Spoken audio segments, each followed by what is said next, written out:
બાંગ્લાદેશમાં ગઈકાલે લોહિયાળ હિંસા શરૂ થયા બાદ આજે પણ ભરેલા અગ્નિ જેવી સ્થિતિ છે। ગઈકાલે પોલીસ સત્તાધારી પક્ષના કાર્યકરો અને વિદ્યાર્થી દેખાવકારો વચ્ચે અથડામણ માત્ર રસ્તા પર જ થયું હતું। જો કે હવે સ્થિતિ છેક વડાપ્રધાન શેખ હસીનાના ઘર, ગૃહમંત્રીના સરકારી નિવાસસ્થાન અને પાર્લામેન્ટ સુધી પહોંચી ગયા છે અને આ બંને નિવાસસ્થાનોમાં દેખાવકારોએ ભારે તોડફોડ મચાવી છે। શેખ હસીનાએ દેશ છોડ્યા બાદ હજારો દેખાવકારો તેમના સરકારી નિવાસસ્થાન ઘૂસી ગયા છે। એટલું જ નહીં, ગૃહમંત્રીના નિવાસસ્થાને પણ ભારે તોડફોડ મચાવી છે। ભારત બાંગ્લાદેશ સંકટ પર ચાંપતી નજર રાખી રહ્યું છે। બાંગ્લાદેશને લઈને વિદેશ મંત્રી એસ જયશંકરની અધ્યક્ષતામાં સર્વપક્ષીય બેઠક યોજાઈ હતી। આ બેઠકમાં ગૃહમંત્રી અમિત શાહ, સંરક્ષણ મંત્રી રાજનાથ સિંહ અને કોંગ્રેસ નેતા રાહુલ ગાંધીએ હાજરી આપી હતી। આ સાથે સંસદીય કાર્યમંત્રીએ પણ આ બેઠકમાં ભાગ લીધો હતો। મોદી સરકારની તમામ પાર્ટીઓ સાથેની બેઠક સમાપ્ત થઈ ગઈ છે। વિદેશ મંત્રી એસ જયશંકરે બેઠકમાં બાંગ્લાદેશની વર્તમાન સ્થિતિ અંગે રાજકીય પક્ષોને માહિતી આપી હતી। જયશંકરે કહ્યું છે કે બાંગ્લાદેશ ભારતનો ખાસ પાડોશી દેશ છે। ભારત અને બાંગ્લાદેશ વચ્ચેના સંબંધો સારા રહ્યા છે। શેખ હસીના બાંગ્લાદેશથી ભાગીને ભારત આવી છે। તે અહીંથી બ્રિટન અથવા અન્ય કોઈ દેશમાં જઈ શકે છે। પ્રતિપાલસિંહ ગોહિલ, મહેન્દ્રસિંહ જાડેજા, ઇમરાન હોથી રાજકોટ મહાનગરપાલિકામાંથી 5 જ દિવસ પહેલા નિવૃત્ત થયેલા અને અગાઉ અનેક વખત વિવાદમાં આવી ચૂકેલા પૂર્વ સિટી એન્જિનિયર અલ્પના મિત્રના ઘરે વોટર વર્ક અને ડ્રેનેજ શાખાને છુપાવી દેવામાં આવેલી 200થી વધુ ફાઇલ મળી આવતા મ્યુનિસિપલ કમિશનર સહિતના ટોચના અધિકારીઓ પણ ચોંકી ઉઠ્યા છે। અલ્પના મિત્રના બંગલામાં સોમવારે બપોરે 3:30 કલાકની આસપાસ મનપાની વોટર વર્ક શાખાની જીપમાં 9થી વધુ અધિકારી અને કર્મચારી ફાઇલો ભરેલા પોટલા લઈને ગયા છે। ત્યારબાદ મ્યુનિસિપલ કમિશનરે કરેલા આદેશના અનુસંધાને વિજિલન્સની ટીમ ત્રાટકી હતી અને તમામ ફાઇલ જપ્ત કરી તેનું સ્થળ પર જ પંચરોજ કામ કરવામાં આવ્યું હતું। આ ફાઇલો મિત્રોને ત્યાં કોણ મૂકી આવ્યું, તેનો ઉદ્દેશ શું હતો તે સહિતના મુદ્દે તપાસનો ધમધમાટ શરૂ કરવામાં આવ્યો છે। રખડતા ઢોરના આતંકથી જાણે ગુજરાતના કોઈ શહેર બાકાત નથી। નાના ગામથી લઈ મેટ્રો શહેરના લોકો રખડતા ઢોરની સમસ્યાથી પીડાઈ રહ્યા છે।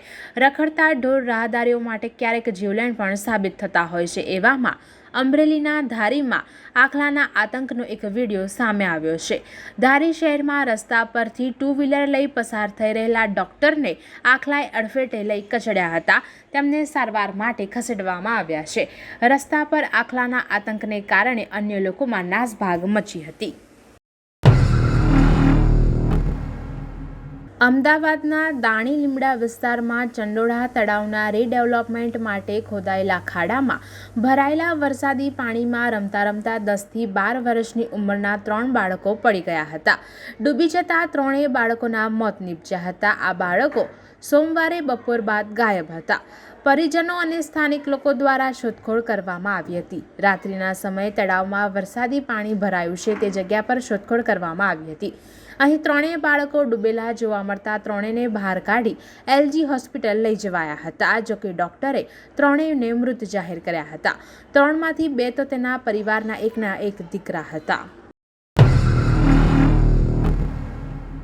વડોદરા સહિત રાજ્યના વિવિધ રેસ્ટોરન્ટો, હોટલો, ફૂડ કોર્ટમાં પીરસવામાં આવતા ફૂડમાં ગરોળી, કોકરોચ, દેડકા જેવા જીવજંતુઓ નીકળવાની રોજબરોજ ઘટનાઓ સામે આવી રહી છે। ત્યારે રાજ્યના આરોગ્ય વિભાગની સૂચનાને પગલે વડોદરા કોર્પોરેશનના આરોગ્ય વિભાગના ફૂડ સેફ્ટી વિભાગ દ્વારા સ્ક્વોડ બનાવવામાં આવ્યો છે, જે શહેરના ગોત્રી નીલાંબર સર્કલ પાસે આવેલી બાસુંદી રેસ્ટોરન્ટ તેમજ સોરઠિયો થાળ રેસ્ટોરન્ટના પાલિકાની આરોગ્ય શાખાના ફૂડ સેફ્ટી વિભાગના જીવજંતુ વિરોધી બનાવવામાં આવેલા સ્ક્વોડ દ્વારા ઓચિંતું ચેકિંગ કરવામાં આવ્યું હતું, જેમાં બાસુંદી રેસ્ટોરન્ટના કિચનમાંથી એક દિવસના 4 કિલો જેટલા ઢોકળા મળી આવતા નાશ કરવામાં આવ્યો હતો।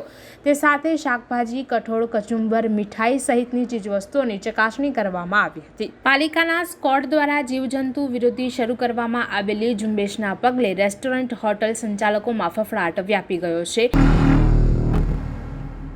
ભરૂચના દહેજની દવા બનાવતી કંપનીમાં ગુજરાત એટીએસ અને એસઓજીની ટીમ દ્વારા દરોડા પાડવામાં આવ્યા હતા.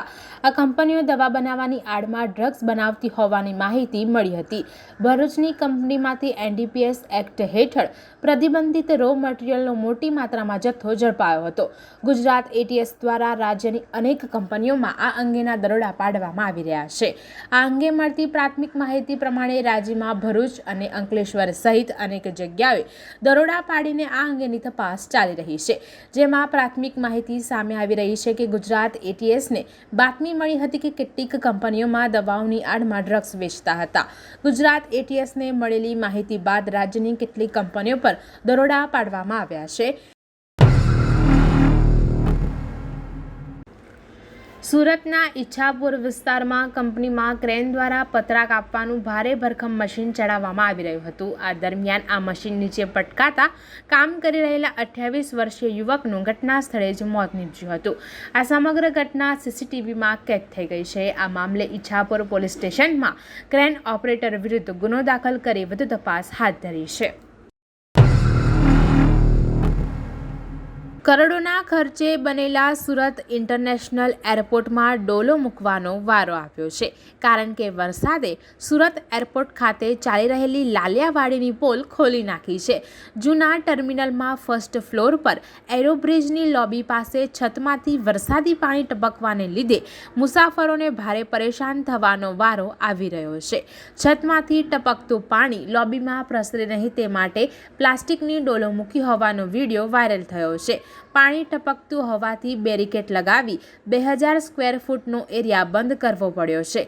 સુરત ઇન્ટરનેશનલ એરપોર્ટ નામનું જ હોય એ આ વિડીયો પરથી સ્પષ્ટ થાય છે.